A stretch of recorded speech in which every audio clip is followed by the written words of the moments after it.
уайым деген нәрсе Алла тағалаға сенбеуге тура пара-пар негізінде ше. Мысалға айталық, мен баламды уайымдаймын, мен күйеуімді уайымдаймын, мен жаңағы пәлен нәрсені істей алмай қалам ба деп уайымдаймын. В общем, осындай уайымдайтын нәрселер көп адамдарда ше, байқасап ше, өмірде ше. Бірақ бар ғой, уайымдау деген нәрсені қосу деген сөз Алла тағаланың жасап қоятыны, Алла тағаланың беріп қоятыны, Алла тағаланың көркем түрде реттеп қоятынына сенбеуді.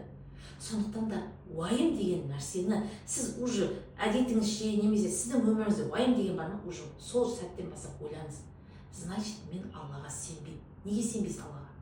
Аллах сізді жаратқан жаратушы иеңіз. Сізді көркем түрде ерекше етіп, ешкімге ұқсамайтындай қылып жаратты ма? Яғни кез келген мәселеден де шығатын жолды беретін Аллах. Сондықтан да Аллахқа көркем түрде сену керек.